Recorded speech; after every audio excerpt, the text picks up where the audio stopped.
Fala aí, galerinha, hoje nós vamos falar sobre dilatação. Dilatação ela vai ser o quê? A capacidade que os certos materiais têm, todos eles, ao receber calor, alterar o seu tamanho. E quando eu digo alterar o seu tamanho, eu quero ser bem específico. Ele pode alterar o comprimento, a área ou o volume. O oposto de dilatação é a contração. Então, a via de regra, os materiais, quando são aquecidos, eles dilatam. Quando eles são resfriados, a via de regra eles contraem. Então, dilatação é a expansão, contração é a redução do tamanho. Isso acontece pela temperatura. Eu vou dar alguns exemplos para vocês legais do dia a dia, para vocês entenderem como funciona um pouquinho melhor. Eu gosto desse exemplo aqui, é maravilhoso. Imagina, por exempo, que você durante sua casa, não sei que hora você está assistindo essa videoaula, espera assistir de noite, vai ficar muito legal. E aí, se você fechar os olhos, observar bem, você vai escutar algum barulho na sua casa. E combinando com a sua mente, você geralmente acha que é uma assombração, um espírito ruim, algo do tipo. Pode até ser que seja, não vou entrar nesse mérito teocrático não, teológico. Mas vamos ignorar a parte mística do processo. O que acontece? De dia sua casa recebe calor, então ela expande. À noite, como ela perde calor, ela contrai. E essa redução de tamanho, embora essa redução de tamanho seja milimétrica, na ordem de milímetros, ou às vezes até menos, essa redução milimétrica gera atrito. E esse atrito gera esses estalos que você escuta durante sua casa. Então, de noite, quando você escuta esses estalos, é a contração, o resultado da dilatação. De dia a casa aquece, expande um pouquinho só, milímetros, e à noite contrai. Por isso que ela tem esse barulhinho, esses estalos. São a contração da madeira, do material. Se você perceber bem, grande parte dos barulhos vem na cozinha. Porque a cozinha, tecnicamente, é um ambiente mais quente da casa. Porque a geladeira tem aquela parte de geladeira, o radiador, que vimos na última aula, que a geladeira retira calor de dentro e joga calor na parte de fora. Então a parede atrás da geladeira é mais quente, a cozinha tem um fogão. Então tudo isso aqui é responsável pelo aquecimento da cozinha. Mais o sol. E à noite você tem o resfriamento dela natural. E esse resfriamento gera esses estalos. Por isso que grande parte dos barulhos que vocês escutam vem da cozinha. Beleza? E vamos fazer alguns módulos importantes. O primeiro módulo é a dilatação dos sólidos, que é esse módulo que vocês estão vendo agora. E os sólidos vão ter 3 tipos de dilatação específicas. Dilatação linear, superficial ou volumétrica. Atenção aos nomes. Dilatação linear, superficial ou volumétrica. Qual a diferença? A linear ela vai ter como característica a alteração do comprimento. Vamos falar comprimento. A superficial ela vai ter a alteração na área e a volumétrica vai ter a alteração no volume. Esses dois casos agora, a superficial e a volumétrica, eu vou deixar para detalhar um pouquinho melhor nessas respectivas aulas. Vamos focar hoje na dilatação linear e alguns exemplos. Por exemplo, se você perceber, quando você, por exemplo, observa lá, por exemplo, na sua cidade, não sei se você já percebeu, lá tem os postes e esses postes possuem linhas telefônicas, linhas de energia. E quando essas linhas recebem calor durante o dia, elas vão dilatar. Então elas vão ter uma barriguinha. Durante o verão, durante o calor, elas dilatam. Elas têm uma barriguinha.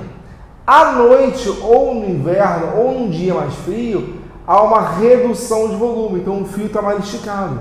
Olha que interessante. Se você olhar para o poste num dia quente, o fio está mais o quê? Está mais barrigudinho. Se você olhar o poste num dia ou uma noite mais fria, você percebe que o fio está mais esticado. Esse é o resultado da dilatação. Outro caso importante. Os trilhos do trem e do metrô, eles são espaçados. Por quê? O que acontece? Quando o trilho ele recebe calor pelo sol ou pelo próprio atrito da roda do trem com o trilho, não sei se chama roda, vou ter entre aspas, não sei se chama roda ou se tem outro nome específico. Acho que é roda. Beleza? A roda. Mas roda é roda, tudo bem, mas a roda do avião chama-se trem de pouso. Não sei se tem outro nome específico para isso, mas deu para entender. A roda do trem ou a roda do metrô pode gerar atrito que pode gerar um aquecimento. E esses fios aqui, eles estão aqui, esses trilhos, eles estão espaçados. Olha que interessante. Quando tem um aquecimento, acontece uma dilatação. Ó, aqueceu, dilatou o fio. Então esse vão entre os trilhos diminui. Professor, e se não houvesse vão entre os trilhos, o que aconteceria? Vamos supor que os trilhos eles já estão colados um no outro. Quando ele dilatasse, o que aconteceria? Ele expandiria. Como não tem mais para onde esticar, ele vai o quê? Deformar para cima. Então, olha só. No caso deles espaçados, eles deformam assim. Se eles já estiverem juntos, eles vão começar a esticar e vão curvar para cima. Essa curvatura para cima aqui é muito perigosa, porque imagina que vem um trem passando aqui em alta velocidade, ele encontra uma elevação no trilho. Essa elevação do trilho com impacto pode descarrilhar o trem. Então o trem ele tem esse espaçamento de propósito para evitar o quê? Para evitar que haja uma elevação do trilho. Porque se houver, se eles forem juntos, os trilhos vão acabar o quê? Se desnivelando. Então por isso que eles são afastados.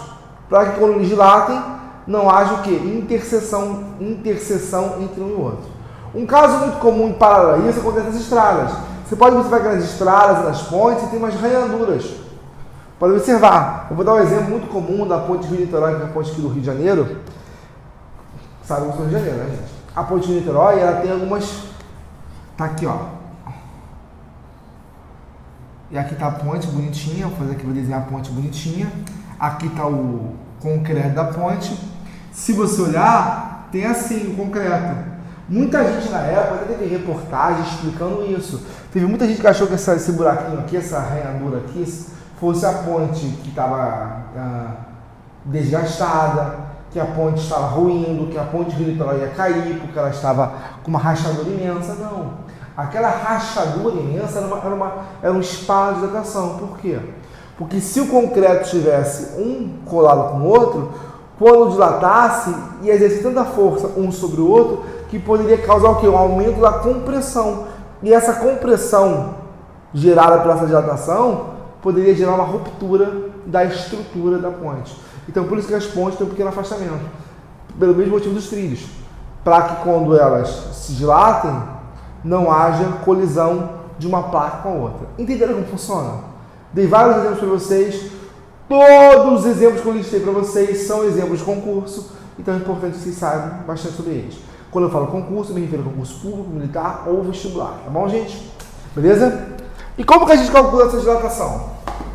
Essa dilatação linear é muito simples. A dilatação linear, que é a variação de comprimento, ela vai ser o comprimento inicial, vezes o coeficiente linear, vezes a variação de temperatura. O que é esse coeficiente linear? O coeficiente linear, ele vai ser uma capacidade que os materiais têm de se expandir. Por exemplo, uma substância que tem um coeficiente linear maior que outra, ao receber a mesma quantidade de calor, ela vai o quê? Ao ser aquecida a uma determinada temperatura, odeio moto,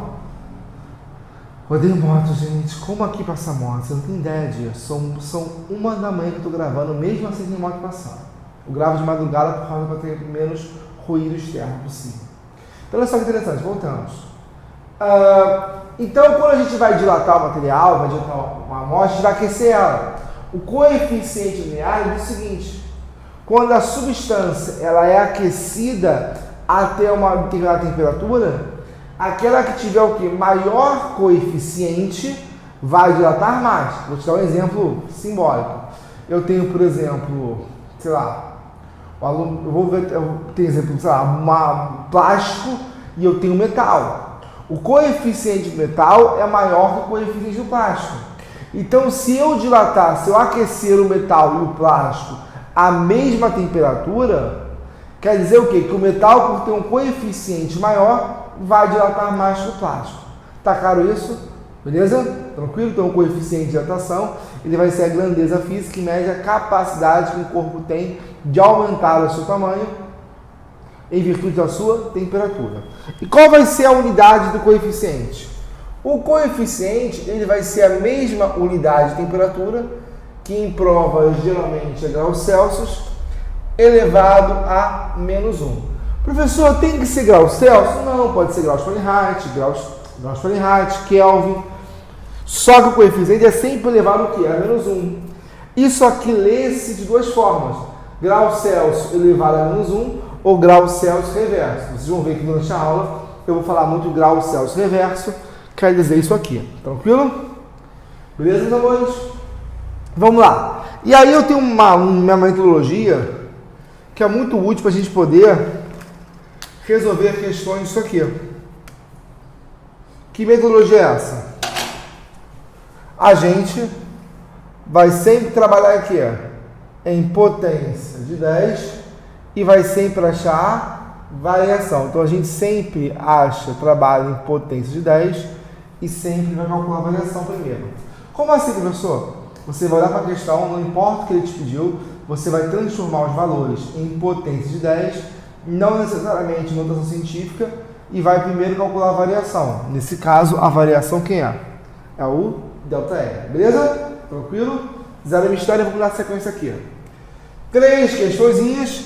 Professor, vamos ter muita questão disso? Sim, vamos ter muita questão disso, mas muita mesmo. Muita mesmo. Tá? Então, se preparem que vamos fazer muito exemplo, porque você tem muita dificuldade de dilatação, eu quero exercitar isso com vocês, para que vocês abram a mente de vocês, beleza? Então, vamos lá. Uma barra metálica de comprimento de 200 metros a 30 graus Celsius é aquecida até 430. Então, a variação de temperatura de 30 para 430 é 400 graus Celsius. Sabendo que o coeficiente linear é 2 vezes 10 a menos 5 graus Celsius reverso, eu quero a dilatação da barra. Vamos lá, primeira coisa importante de ter em mente. Isso aqui é uma dilatação linear, superficial ou volumétrica. Ele falou de barra, então eu sei que é o quê? Linear. Primeiro bizu, vamos trabalhar em potência de 10. O que vai ser o 200? 200, ele vai ser igual a quanto? 200 é 2 vezes 10 ao quadrado. O que é o 400? É 4 vezes 10 ao quadrado. Pronto. Trabalhei com todo mundo em potência de 10. Vou calcular a variação. ΔL é igual a comprimento inicial vezes alfa vezes a variação de temperatura. Comprimento inicial 200, que é 2 vezes 10 ao quadrado. Alfa 2 vezes 10 a menos 5. Variação de temperatura 400, que é 4 vezes 10 ao quadrado, beleza? Só os números primeiro. 2 vezes 2, 4 vezes 4, 16. Repito a base, somou os expoentes. Vai ficar o quê? 2 com 2, 4 menos 5, menos 1. O que isso quer dizer? Que eu vou andar uma casa para a esquerda. Então, repara que a variação de comprimento é de quanto? 1,6 metros. O que isso quer dizer? Que essa barra aumentou 1,6 metros. Só para deixar bem claro para vocês, a gente não tem, nessa matéria, a gente não tem uma obrigatoriedade de trabalhar no sistema internacional não, tá, gente? A gente pode trabalhar em centímetro, metro, quilômetro, milímetro. Você não tem obrigação de trabalhar no SI não, tá? Ela é bem livre essa matéria.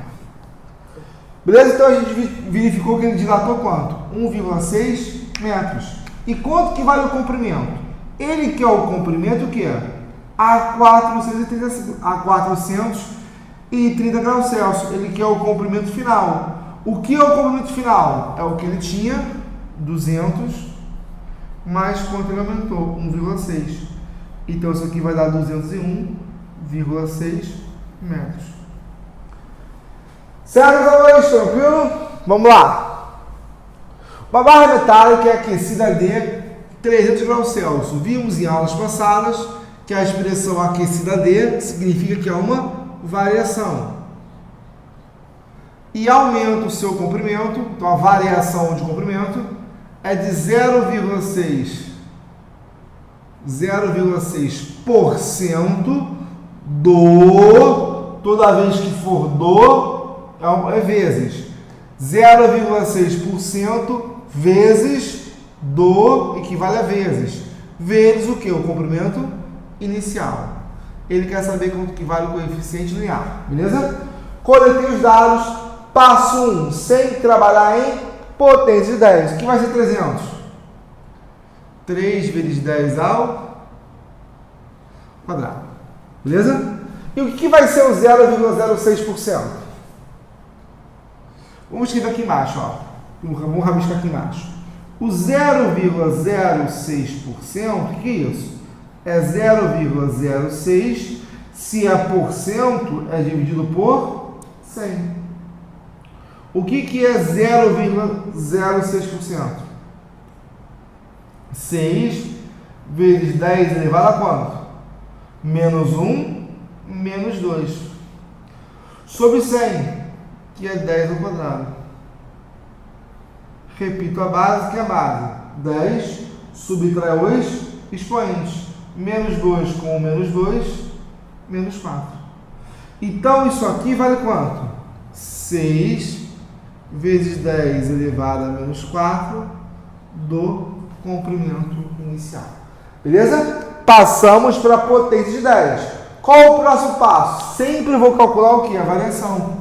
ΔL é igual a 0 vezes alfa vezes variação de temperatura. Eu sei porque ele falou de uma barra. Quanto que é o ΔL? É 6 vezes 10 elevado a menos 4 vezes o comprimento inicial é igual ao comprimento inicial vezes alfa vezes a variação de temperatura, que é 300, que é 3 10 ao quadrado. Cortei, porque são iguais. Quanto vai ser o alfa? 6, 10 a menos 4. Isso aqui está multiplicando, passa para lá, dividindo. 6 dividido por 3, 2. 10 a menos 4 dividido por 10 a 2. Repito a base e subtrai os expoentes. Menos 4 com menos 2, menos 6.